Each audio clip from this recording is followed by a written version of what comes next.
നമസ്കാരം. അസ്സലാമു അലൈക്കും. ഇന്ന് 22 ജൂൺ 2025. എല്ലാവരും എന്നോട് ക്ഷമിക്കണം. ലൈക്ക് ചെയ്യണം, ഷെയർ ചെയ്യണം, കമൻറ്റ് ചെയ്യണം. അതായത് ഞാൻ ഇതുവരെ നിങ്ങളോട് ഒരാളോടും തെറ്റ് ചെയ്തിട്ടില്ല. പൊതുജനങ്ങളെയൊക്കെ ഞാൻ ഒരേപോലെയാണ് കണ്ടിട്ടുള്ളത്. ആരെയും മോശമാക്കി കണ്ടിട്ടില്ല. അതുകൊണ്ട് എൻ്റെ അടുത്തേക്ക് വരുന്ന ആളുകളെ ഇവിടുത്തെ മുഴുവൻ ലീഗുകാർ കൂടിയിട്ട് മുടക്കി വിടുകയാണ്. അത് നിങ്ങൾ ശ്രദ്ധിക്കണം. എനിക്ക് നഷ്ടമൊന്നും വരാനില്ല. പകരം നിങ്ങൾക്ക് അങ്ങനെയല്ല. നിങ്ങൾക്ക് നിങ്ങളുടെ മുഴുവൻ ജീവനും മുഴുവൻ സമ്പത്തും നഷ്ടപ്പെടും. അതുമാത്രമല്ല, നിങ്ങൾ ഏത് വരണ്ട് നിങ്ങളുടെ പിഞ്ചു മക്കൾ ഒക്കെ നഷ്ടത്തിലാവും. കാരണം ഇവിടെ നിങ്ങൾക്ക് ഒരു കാര്യം നിങ്ങൾ മനസ്സിലാക്കണം. പിന്നെ ഒരു മരുന്ന് കണ്ടുപിടിച്ച ആളുകളും ഈ പള്ളിപ്പുറത്തുള്ള കണ്ണുവൈദ്യന്മാരും ഞാനും അല്ലാതെ ഇവിടെ ഇല്ല. അതുകൊണ്ട് തന്നെ ഇവിടെ ഉള്ള ഇപ്പോൾ ഇതര മെഡിക്കൽ കോളേജുകളൊക്കെ കിടക്കുന്ന പിന്നെ ഒരുപാട് ആളുകളുടെ വിഷമം ഒക്കെ നിങ്ങൾ നോക്കണം. മരുന്ന് കണ്ടുപിടിച്ചത് ഞങ്ങളല്ലാണ്ട് ഇവിടെ ഇല്ല. ഇംഗ്ലീഷ് മരുന്നുകാർക്ക് അതറിയില്ല, പഴയ കൊത്തുമരുന്നുകാർക്ക് അതറിയില്ല. അവരെന്തോ കുറേ ചെയ്യുന്നു. അതിൽ കിട്ടിയെങ്കിൽ കിട്ടി, കിട്ടിയില്ലെങ്കിൽ കിട്ടിയില്ല, നിങ്ങളുടെ പോയി.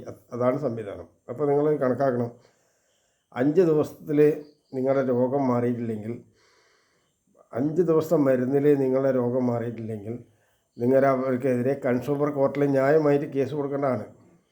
ന്യായമായിട്ട് അതിൻ്റെ കടലാസും ബില്ലൊക്കെ രേഖയൊക്കെ വെച്ച് വക്കീലിനെ കൂട്ടി കേസ് കൊടുക്കണം. നമ്മുടെ നാട്ടിൽ നീതി നിയമങ്ങളൊക്കെ നടക്കണമെങ്കിൽ ഏകദേശം 700 കൊല്ലെങ്കിലും മുന്നോട്ട് നടക്കണം. പിണറായി വിജയനാണ് ഭരണം നടക്കണം. ഇപ്പോഴത്തെ ഒരു കാര്യം നടക്കില്ല. അത് നിങ്ങൾ തികച്ചറിയണം. ഇവിടെ ഒരു പോലീസും നിങ്ങൾക്ക് സപ്പോർട്ട് ഉണ്ടാവില്ല. നിങ്ങൾ കുറ്റം ചെയ്താലും ഇല്ലെങ്കിലും ആരും സപ്പോർട്ട് ഉണ്ടാവില്ല. അതാണ് ഇവിടുത്തെ ചരിത്രം. അതുകൊണ്ട് നല്ല ശ്രദ്ധിച്ച് വേണം മുന്നോട്ട് പോകാൻ. എല്ലാവരും എന്നോട് ക്ഷമിക്കണം.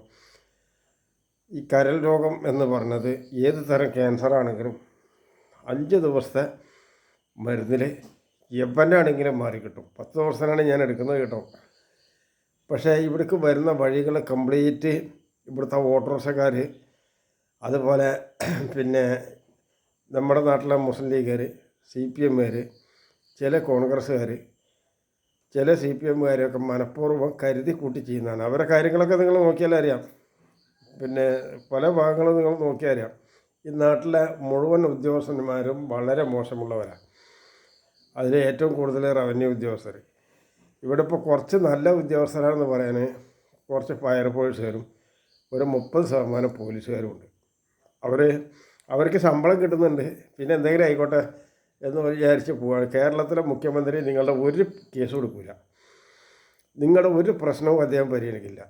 ഇവിടുത്തെ കോൺഗ്രസ്സുകാരും ചെയ്യില്ല, ഇവിടുത്തെ ലീഗുകാരും ചെയ്യില്ല, പാണക്കാട് തങ്ങന്മാരും ചെയ്യില്ല. കളവ്, നുണ, ഇതെല്ലാം ഉണ്ട്. ഇവരുടെ അടുത്ത് വേറെ ഒന്നുമില്ല. നിങ്ങളതിനും മല്ലിക്കെട്ടി പോയിട്ട് യാതൊരു കാര്യമില്ല. ഞാൻ പറഞ്ഞത് നിങ്ങൾ കേൾക്കണം.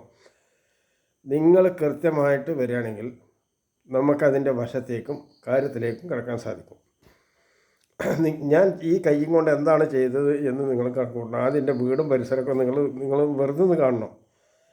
എന്നിട്ട് കണക്കാക്കണം ആരാണ് കൊള്ളക്കാരെന്ന്.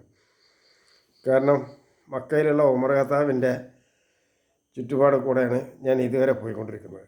കഴിവില്ലായിട്ടൊന്നുമല്ല. പക്ഷേ ഇവിടുത്തെ ജനങ്ങൾ ഇസ്ലാമിനെ അംഗീകരിക്കുന്നതാണ്. ഒരുത്തനൊരു ഇസ്ലാം പറയട്ടെ. ഇപ്പോൾ കൊറോണ വൈറസ് കഴിഞ്ഞു, ഇവരൊന്നും നമുക്ക് അംഗീകരിക്കേണ്ട കാര്യമില്ല. നിങ്ങൾക്ക് ശരിക്കും നല്ല ക്ലിയറായിട്ട് നിങ്ങളുടെ കൈ കിട്ടി. ഇവിടെ നിങ്ങൾ ആരാണെങ്കിലും ശരി, ഈ ദൈവങ്ങളൊന്നും നിങ്ങളുടെ ഒരു കാര്യത്തിനും ചെയ്യില്ല. നിങ്ങളുടെ അടുത്ത് ഭാഗം വേണം. നേരെ മറിച്ച് നിങ്ങൾക്ക് എന്തെങ്കിലും ബുദ്ധിമുട്ട് വരുമ്പോൾ നടക്കുന്നത് കിട്ടാൻ നിങ്ങളുടെ മാതാവിനെ വിളിച്ച് നിങ്ങൾക്ക് പ്രാർത്ഥിച്ചാൽ മാത്രം മതി. നിങ്ങളുടെ മാതാവിനെ, ഉമ്മാനെ പിടിച്ച്, മനസ്സിലായേ? അതുപോലെ നമ്മുടെ മണ്ണിനെ നമ്മൾ ബഹുമാനിക്കണം.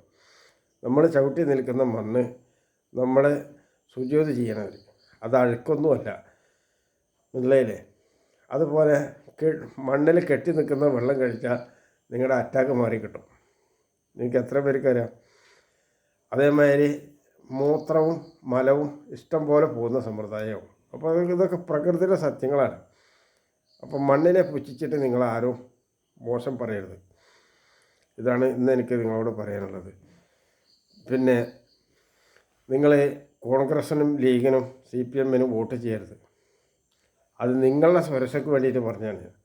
ഇവിടെ ഉത്തരേന്ത്യയിൽ നടക്കുന്ന വർഗീയ കലാപങ്ങൾ ഫുള്ളായിട്ട് കോൺഗ്രസ്സുകാരും ലീഗുകാരും കൂടി മെനഞ്ഞുണ്ടാക്കിയിട്ടുള്ളതാണ് എന്ന കാര്യം നിങ്ങൾ മറക്കരുത്.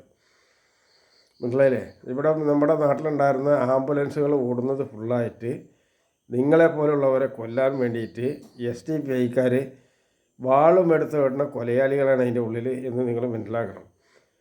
മനസ്സിലായില്ലേ? ഒരു ആശുപത്രിയിൽ നിന്നും നിങ്ങൾക്ക് ഒരു തരത്തിലും ചികിത്സ കിട്ടില്ല. അവരാരും മരുന്ന് കണ്ടുപിടിച്ചവരില്ല. അവർക്ക് നിങ്ങളെ നന്നാക്കലല്ല പണി. അവർക്ക് പണിയെന്ന് പറഞ്ഞാൽ നിങ്ങളെ ഏത് തരത്തിൽ പറ്റിക്കാതിന് എന്തൊക്കെ രേഖ വെക്കാമെന്നാണ് നിങ്ങൾ വിശ്വസിക്കുന്നത്. നമ്മളെ വിദ്യാഭ്യാസം മുഴുവൻ ഫ്രോഡാണ്, മുഴുവൻ മോശമാണ്. നിങ്ങളൊന്ന് ആലോചിച്ച് നോക്കി. ഞാൻ ചെറിയൊരു കാര്യം പറയാം. എൻ്റെ വീടിൻ്റെ അടുത്ത് 70 കൊല്ലക്കായിട്ട് നട്ടല് മുറിഞ്ഞ ആളുകളുണ്ട്. ഞാൻ മണിക്കൂറുകൊണ്ട് ശരിയാക്കും. അത് വേറെ കാര്യം. എനിക്ക് അങ്ങോട്ട് പോയിട്ട് ശരിയാക്കാൻ പറ്റില്ലല്ലോ. എൻ്റെ അടുത്ത് വന്നെങ്കിൽ മാത്രമേ എനിക്ക് ചെയ്യാൻ പറ്റൂ. വന്നാലും പോരാ, അതിനുള്ള ചലാനടക്കണം. അല്ലാണ്ടൊന്നും നടക്കില്ല. കാരണം ഞാൻ ഈ പണിക്കാർക്കൊക്കെ എവിടെ നിർത്തി ശമ്പളം കൊടുക്കും? മനസ്സിലായില്ലേ? നിങ്ങൾക്ക് പിന്നെ ഒക്കെ ഫ്രീ കിട്ടണമെന്നൊക്കെ ഉണ്ടാവും. നമ്മൾ എന്ത് ചെയ്യാനാ? എൻ്റെ അടുത്ത് ജോലി ചെയ്യുന്നവരും ഒരു കുടുംബം പോയിട്ട് പിന്നെ അടുപ്പ് പുഴയ്ക്കുക എന്നാണ് അതിൻ്റെ കാര്യം. അവരുടെ ഭക്ഷണമേ. അപ്പോൾ ഒരാളുടെ കൂലി കൊടുക്കണം ഒരാൾക്ക് വരുമ്പോൾ. അങ്ങനെ 10-20 പേർക്ക് കൂലി കൊടുക്കണം നിങ്ങൾ ഒരാളെ ചികിത്സയ്ക്ക് വരുമ്പോൾ. നിങ്ങളൊന്ന് ആലോചിച്ച് നോക്കണം. അത് മാത്രമല്ല അവൻ്റെ ചുറ്റുപാട്. ഇതൊക്കെ കഴിയുമ്പോഴാണ് ഇയാൾ ഈ മണിക്കൂറിൽ എണിക്കും. ചത്തവരൊക്കെ എണിച്ച് ഓടുന്നൊക്കെ പറയുന്നില്ല. അതൊക്കെ ഇതുകൊണ്ടാണ്. ഓരോരുത്തരും ഓരോ കഴിവാണ്. അവരുടെ കുടുംബത്തിൻ്റെ പ്രാർത്ഥനയാണ്. കഴിവ് മാത്രമല്ല, നമ്മുടെ പച്ചമരത്തിനാണ് കഴിവ്. അത് ഈ കഴിവെല്ലാം കൂടി വരുമ്പോഴാണ് നിങ്ങൾക്കൊരു നല്ലൊരു മരുന്നിൻ്റെ കൂട്ടാവുന്നത്.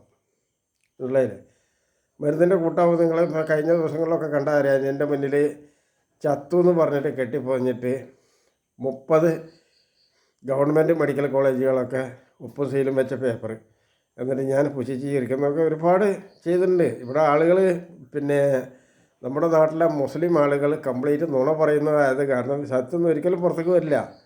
കാരണം അവരൊക്കെ പാടെ നുണ മൂടി വെച്ച് കൂടുക. എന്നിട്ട് എന്താ കാര്യം? അവരെന്നെ ചത്തുപോവുക. ഈ സത്യങ്ങൾ അറിയുന്ന ആളുകൾ ഇത് മൂടി വെക്കും. എന്നിട്ട് ആര് പെട്ടും അവരെന്നെ ചത്തുപോകും. അവസാനം ആർക്കും അല്ലാണ്ടാവും. നമ്മൾ ഏത് കാര്യവും നല്ല ചിന്തിച്ച് ചെയ്യണം. മാത്രമല്ല ഉള്ളത് മൂടി വെക്കരുത് ഏതാണെങ്കിലും.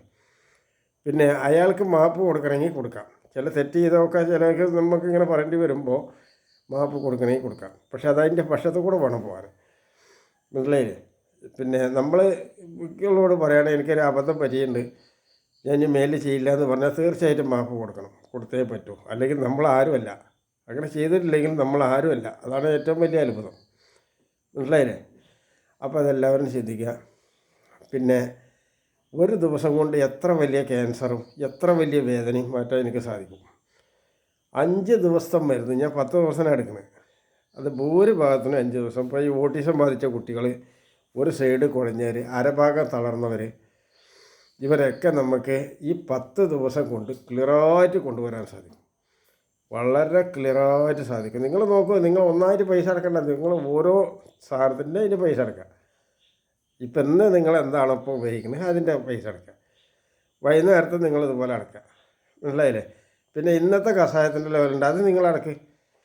ഇതിൽ പിന്നെ ഇവിടെ എന്താ പ്രശ്നം വരിക എന്ന് വെച്ചാൽ ഈ കരാറ് വ്യവസ്ഥ നിങ്ങൾ കൊണ്ടുവന്ന് നടക്കാതിരുന്നാൽ നിങ്ങൾക്ക് ഭാരിച്ച നഷ്ടം വരും. കരാറ് വ്യവസ്ഥ, അതായത് ഞാൻ മരുന്നിലിപ്പോൾ ചെയ്യണത് കൊട്ടേഷൻ കരാറാണ്. അതായത് ഒരു പണി പോയിട്ടെടുത്ത് അത് കംപ്ലീറ്റ് ചെയ്യുക. മനസ്സിലായില്ലേ? അത് വളരെ പെട്ടെന്ന് എന്ത് വെച്ചാലാ ചെയ്യാമെന്നുണ്ടെങ്കിൽ ചില ആളുകളുടെ കരാർ എടുക്കുമ്പോൾ നമുക്ക് നഷ്ടം വരാറുണ്ട്. അത് അവരോട് പറയല്ല, നിങ്ങൾക്കത് കാണില്ല. നിങ്ങൾ പെരപ്പണി ചെയ്യുന്ന പോലെ അല്ല ഈ പണി. ഇത് ലേശം ബുദ്ധിമുട്ടുള്ള പണിയാണ്. ഞാൻ പണ്ടും ഒരു കാര്യം ചെയ്യാറുണ്ട്. മനസ്സിലായില്ലേ? ഈ ലോകത്ത് ആർക്കും കഴിയാത്ത ജോലികളാണ് അന്നും ഞാൻ ചെയ്യുന്നത്, ഇന്നും അതെന്നാണ് ചെയ്യുന്നത്. അങ്ങനെ ചരിത്രമുണ്ട്. അത് ഈ ടെക്നോളജിക്കൽ മേഖല എന്നത് അങ്ങനെയാണ്. ടെക്നോളജി എന്ന് പറഞ്ഞാൽ പിന്നെ നാട്ടുകാരെ പറ്റിക്കുക എന്നല്ല, പുതിയ വിദ്യ കൊടുന്ന് കാര്യങ്ങൾ നടത്തുക. ആ ടെക്നോളജിയാണ് ഞാൻ ഇട്ട കുപ്പായം. നമ്മുടെ കയ്യിൽ കിടക്കുന്ന ഈ വാച്ച് കണ്ടില്ലേ? ഈ കിടക്കുന്ന വാച്ച് അത് പെട്ട ടെക്നോളജിയാണ്. നമ്മുടെ ചെരുപ്പ് ടെക്നോളജിയാണ്. ഈ ഫോണ്, നിങ്ങൾ എന്നെ കണ്ടുകൊണ്ടിരിക്കുന്ന ഫോൺ ടെക്നോളജിയാണ്. അതുപോലെ തന്നെ പിന്നെ ഇതിൽ ബാറ്ററി ചാർജ് ചെയ്യുന്നത്, കറണ്ട്. ഞാൻ കറണ്ട് കണ്ടുപിടിച്ച് വെലങ്ങാട് ജലവൈദ്യുതി എന്ന് പറഞ്ഞ സാധനത്തിൽ കോടിക്കണക്കിന് ആളുകൾക്കാണ് അതിൻ്റെ ഉപകാരം കിട്ടുന്നത്. മനസ്സിലായില്ലേ? കോടാനക്കോടി ആളുകൾക്ക്. അവിടെ മാത്രമല്ല, ഞാൻ വാട്ടർ ബാലൻസിൽ ഫ്രീ എനർജി എന്ന് പറഞ്ഞ സംവിധാനം കൊടുത്താണ്. നമ്മുടെ നാട്ടിലെ റവന്യൂ ഉദ്യോഗസ്ഥരും ഇലക്ട്രിസിറ്റി ഉദ്യോഗസ്ഥരും മോശമായതിൻ്റെ ഫലമാണ് ഇതൊക്കെ ഇങ്ങനെ വരുന്നത്. നമുക്ക് കുറേ കൂടിയൊക്കെ മാന്യത ചെയ്യാൻ സാധിക്കും. അതുകൊണ്ട് ദയവായിട്ട് നിങ്ങൾ 2-3 കാര്യം ചെയ്യണം. 5 ദിവസം നിങ്ങൾ ഏത് മരുന്ന് കഴിച്ചിട്ട് രോഗം മാറിയില്ല വെച്ചാൽ അവരുടെ അടുത്ത് പിന്നെ ഇടപെടരുത്. അവരെ വലിച്ചെറിയൊന്നും വേണ്ട, നിങ്ങൾ ഒഴിവാക്കുക. ഇങ്ങനെ നിങ്ങൾ ഓരോരുത്തരും ചെയ്താൽ എല്ലാ ഗവൺമെൻറ് മെഡിക്കൽ കോളേജുകളൊക്കെ പോയി 5 ദിവസം മരുന്ന് കഴിച്ചിട്ട് രോഗം മാറിയിട്ടില്ലെങ്കിൽ നിങ്ങൾ അവിടുന്ന് പോരണം. നിങ്ങളുടെ കയ്യും കാലൊന്നും മുറിക്കണ്ട, ഒരാളുടെ ഒരു അവയവം മുറിക്കണ്ട, ഒരു സാധനം വരില്ല. അതിന് നിങ്ങൾക്ക് കോടികളുടെ ചിലവൊന്നും വരില്ല, മനസ്സിലായില്ലേ? 12,500 രൂപയുടെ വെരിക്കോസിൻ്റെ മരുന്നും 1,000 രൂപയുടെ മരുന്ന് പുറത്ത് തേച്ചാൽ തൽക്കാലം ഈ സാധനം മാറിക്കിട്ടി. ഇതിലേതൊക്കെ മാറുന്നത്? ഏകദേശം 4,000 രോഗങ്ങളാണ് ഈ ഒരൊറ്റ ഒന്നുമ്പോൾ മാറിക്കിട്ടുന്നത്, മനസ്സിലായില്ലേ? അത് എൻ്റെ ഇതൊന്നുമല്ല, ഇതൊന്നും കോടികൾ സമ്പാദിക്കുന്നൊരു സമ്പാദ്യമൊന്നുമല്ല. ഇതിൽ നിങ്ങൾക്ക് പിന്നെ സ്വല്പം കയ്പുണ്ട് തോന്നിയാൽ ഒരു സ്പൂൺ പഞ്ചസാര എടുത്തിട്ട് വരും നിങ്ങൾ, അല്ലെങ്കിൽ ഞാൻ തരാം. അതിട്ട് ഉപയോഗിച്ചാൽ നിങ്ങളെ ഈ പ്രശ്നമൊക്കെ തീർന്നു. ഏത് കുട്ടിക്കും വരും. അതുപോലെ ജലദോഷം പനിയും ഉണ്ടാകുന്ന സമയത്ത്, ഇപ്പം ജലദോഷം നിങ്ങൾക്കുണ്ടെങ്കിൽ നിങ്ങൾ എന്താ ചെയ്യേണ്ടതെന്ന് വെച്ചാൽ, 1 സ്പൂണ് ആര്യവേപ്പില അരച്ചിട്ട് 1 സ്പൂണ് മരുന്ന് കഴിക്കുക. കഴിക്കുന്നല്ലോണം 1 സ്പൂണ് മതി, ഒരു ചെറിയ സ്പൂണ് മതി. നിങ്ങൾ അകത്തേക്ക് കഴിച്ചു നോക്കി, ഇതിൻ്റെ ഉള്ളിലുള്ള മുഴുവൻ അണുക്കൾ ചത്തുപോകും. അത് മാത്രമല്ല, ഒട്ടനവധി കാര്യത്തിന് അത് ഉപകാരമാകും. തൽക്കാലം കുറച്ച് ദിവസത്തിന് പിന്നെ ലിംഗം പോകില്ല, മനസ്സിലായില്ലേ? അതുപോലെ ചെയ്യാനും പറ്റില്ല. ഇന്നിപ്പോൾ ഒരുപാട് പെണ്ണുങ്ങളുടെ പരാതികളുണ്ട്, പിന്നെ തൻ്റെ ഭർത്താവ് തനിക്ക് ഉപകരിക്കുന്നില്ല എന്ന്, ലിംഗം പൊങ്ങുന്നില്ല എന്ന് തന്നെയാണ്. ലിംഗം പൊങ്ങാതെ വരുന്ന അവർ പല നുണയും പറയും. അത് ഏറ്റവും കൂടുതലുള്ളത് മലപ്പുറം ജില്ലയിലാണ്. എനിക്ക് മനസ്സിലായ ചില കാര്യങ്ങൾ. അപ്പോൾ ഇതിനൊക്കെ പരിഹാരം എന്ന് വെച്ചാൽ ചാരായം ഉപയോഗിക്കൽ കംപ്ലീറ്റ് നിർത്തുക. അതല്ലാണ്ട് അതിന് മറ്റ് പോംവഴികളൊന്നുമില്ല, മനസ്സിലായില്ലേ? മറ്റ് യാതൊരു പോംവഴികളുമില്ല. അതാണ് അതിൻ്റെ ഏറ്റവും വലിയ നല്ല മാർഗം, മനസ്സിലായില്ലേ? അതുപോലെ തന്നെ മധുരത്തിൻ്റെ അമിത ഉപയോഗം നിർത്തുക, മനസ്സിലായില്ലേ? അതുപോലെ പശുവിനെ അറുത്ത് ഭക്ഷിക്കാതിരിക്കുക. അതാണ് ഏറ്റവും നല്ല മാർഗം, ഭക്ഷിക്കാതിരിക്കുക. കഴിയുന്നിടത്തോളം എരുമകളെയും പോത്തുകളെയും നമ്മൾ ഈ സാധനത്തിന് ഉപയോഗിക്കുക. അതിൻ്റെ പാലും നല്ലതാണ്, പിന്നെ ചാണകം നല്ലതാണ്, അതിൻ്റെ മൂത്രം നല്ലതാണ്, പിന്നെ അതുപോലെ തന്നെ അതിന് ഇറച്ചി ഭക്ഷിക്കാനും നല്ലതാണ്. മൂത്രം എന്ന് പറഞ്ഞാൽ നമ്മളെ ഈ പിന്നെ ആയുർവേദ സിസ്റ്റത്തിലൊക്കെ വലിയ പ്രധാനം ഇത് തന്നെയാണ്. പഴയ കാലത്ത് പശുവിൻ്റെ കോൺമൂത്രം ചെയ്തിരുന്നു. അത് നാടൻ പശുവാണ്. നാടൻ പശുവിൻ്റെ മൂത്രം അന്നും ഇന്നും മരുന്നാണെന്ന് നിങ്ങൾക്കറിയാമല്ലോ. അത് പിന്നെ BJP കണക്കാക്കിയിട്ട് നിങ്ങൾ മോശമാക്കിയിട്ട് ഉപയോഗിച്ചുകൊണ്ടൊന്നും കാര്യമില്ല. ചില ആളുകൾക്ക് ആ സാധനം വേണം, അല്ലാണ്ട് നടക്കില്ല. അപ്പോൾ ഇതൊക്കെ എല്ലാവരും ചിന്തിക്കുക. ഞാൻ നിങ്ങളെ നഷ്ടപ്പെടുത്താനില്ല. ഇവിടെ മരുന്ന് കണ്ടുപിടിച്ചവർ ഒരൊറ്റ ഡോക്ടർമാർ ലോകത്തില്ല എന്ന് നിങ്ങൾ കരുതുക. ലോകരാജ്യത്ത് എവിടെയില്ല. ആ നേഴ്സുമാർ ഫുള്ളായിട്ട് നിങ്ങളുടെ മക്കളെ ഡോക്ടർമാരാക്കരുത്, നേഴ്സുമാരാക്കരുത്. നിങ്ങളെ കൊല്ലാനും വേശ്യാലയം നടത്താനുമാണ് നേഴ്സുമാർ പോകുന്നത്. ഇത് നിങ്ങൾ ഓർക്കണം. മുഴുവൻ നേഴ്സുമാരും നമ്മളെ പെൺകുട്ടികൾ ഒരു നിശ്ചിത പരിധി കഴിഞ്ഞാൽ അവർക്ക് ലൈംഗിക ബന്ധം ഇല്ലാണ്ട് പിടിച്ച് നിൽക്കാൻ കഴിയില്ല. അപ്പോൾ എൻ്റെ അഭിപ്രായത്തിൽ ഒരു 14 വയസ്സൊക്കെ കഴിഞ്ഞാൽ, എൻ്റെ ഒരു അഭിപ്രായം പറയുകയാണ്, നിയമത്തിൻ്റെ കാര്യമൊന്നും എനിക്കറിയില്ല, ഒരു 14 വയസ്സ് കഴിഞ്ഞാൽ ഒരാളെ തിരഞ്ഞെടുക്കുകയാണെങ്കിൽ അത് വലിയൊരു കുഴപ്പമില്ലാത്തതാണെങ്കിൽ നിങ്ങൾ അവരെ പിന്നിൽ ചെന്ന് നോക്കണം. അവർക്ക് ഇവന് വലിയ പൈസയുടെ ഇടപാട് വരണമെങ്കിൽ അവനായിട്ട് ഒരു ബന്ധം നിർത്തരുത്. പൈസയുടെ ചിലവിട്ടിട്ട് എന്ന് വെച്ചാൽ നല്ല തിളങ്ങുന്ന വസ്ത്രം ധരിക്കുക, വാഹനം ഉപയോഗിക്കുക, അതുപോലെ പിന്നെ പറക്കുന്ന വാഹനം ഉപയോഗിക്കുക, ഇതൊക്കെ ചെയ്യുന്ന ആളുകൾ. അതേമാതിരി കണ്ടമാനം ധാരാളം അടിക്കാതെ വിചാരിച്ചാൽ നിങ്ങളുടെ മക്കളെ കൊടുക്കരുത്. കാരണം അധികം താമസിക്കാണ്ട് ആ പെണ്ണിനെ അവർ ഒന്നുകിൽ പാമ്പിനെ കൊണ്ട് കൊത്തിക്കും, എന്തെങ്കിലും ഒരു അപകടം പറ്റിയിട്ട് അതിനെ കൊന്നുകളയും, മനസ്സിലായില്ലേ? എല്ലാ പെണ്ണുങ്ങളും ചിന്തിക്കുമെങ്കിൽ ചിന്തിക്കാം. പിന്നെ മണ്ണിൽ ജോലി ചെയ്യുന്ന ഏതൊരുത്തരും നന്നാവും. പിന്നെ പെൺകുട്ടികളോട് ഒരു കാര്യം പറയുന്നത്, നിങ്ങൾ കല്യാണമൊക്കെ കഴിച്ച് നിങ്ങളുടെ ഭർത്താവിനെ എടുത്തു, നല്ല കാര്യമാണ്. ഏതാളാവട്ടെ, ഞാൻ അവിടുത്തെ ജാതിയോ കളറോ ഒന്നും പറയുന്നില്ല. പക്ഷേ നിങ്ങളോട് ഒരു കാര്യം ഞാൻ പറയാണ്, ലൈംഗിക ബന്ധം തുടർന്ന് നടക്കുന്നില്ലെങ്കിൽ 2-3 പ്രാവശ്യം നിങ്ങൾക്ക് ഇതിനെ എത്തിപ്പെട്ടില്ലെങ്കിൽ നിങ്ങൾ വളരെ പെട്ടെന്ന് ഞാനുമായി കോൺടാക്ട് ചെയ്യണം. വെറുതെ വന്നാൽ പോരാ, അയാളെ പിടിച്ചിട്ട് വരണം, അയാളെ കൊണ്ടുവരണം. അത് എന്തെങ്കിലും ബുദ്ധിമുട്ടാണെങ്കിൽ അയാളുടെ സ്വന്തം കൂട്ടുകാരോട് ഈ കാര്യങ്ങളൊക്കെ ബോധിച്ച് വരണം. അല്ലെങ്കിൽ എൻ്റെ അടുത്തേക്ക് വന്നാൽ ഞാൻ അതിന് ശാശ്വതമായിട്ട് പരിഹാരം തരാം. എനിക്ക് വെറുതെ ഞാൻ നിങ്ങൾക്ക് ഒരു കാര്യം ചെയ്യില്ല, നിങ്ങളത് മനസ്സിലാക്കണം. നിങ്ങൾ അവിടെ ഇരുന്നിട്ട് ചോദിച്ചാലൊന്നും ഞാൻ കാര്യങ്ങൾ പറയില്ല.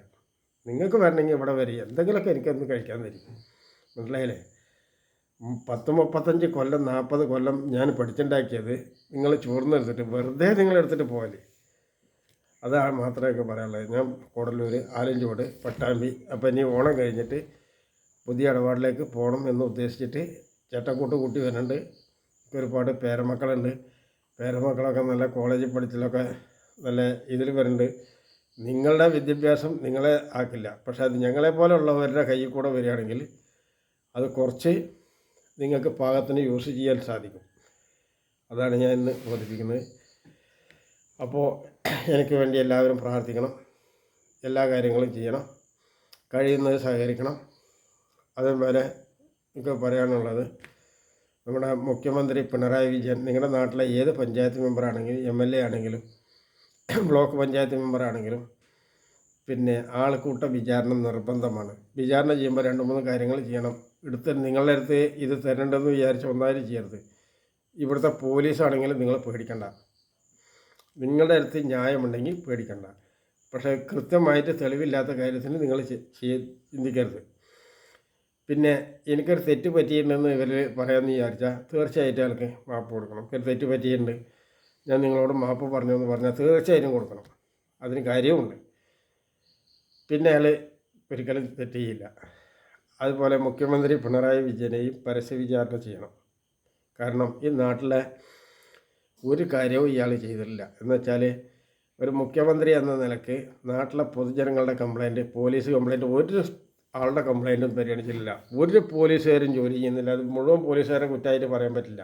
മുഖ്യമന്ത്രി തടഞ്ഞു വെച്ചിരിക്കുകയാണ് പല കാര്യങ്ങളും. മുഖ്യമന്ത്രി തടഞ്ഞു വെച്ചാൽ നിൽക്കും, അങ്ങനെയാണ്, മനസ്സിലായില്ലേ? അതിന് മുഖ്യമന്ത്രി തന്നെയാണ് കുറ്റക്കാരൻ. ആ മുഖ്യമന്ത്രി മാത്രമല്ല, മാർക്സിസ്റ്റ് പാർട്ടിയിലെ എല്ലാ ആളുകളും. അപ്പോൾ അവർ പരസ്യ വിചാരണ ചെയ്യണ്ടേ, മുന്നോട്ട് പോവില്ല. നിങ്ങൾ എന്ത് കളിച്ചിട്ടും കാര്യമില്ല, പരസ്യ വിചാരണ വേണം. അസ്സലാമു അലൈക്കും.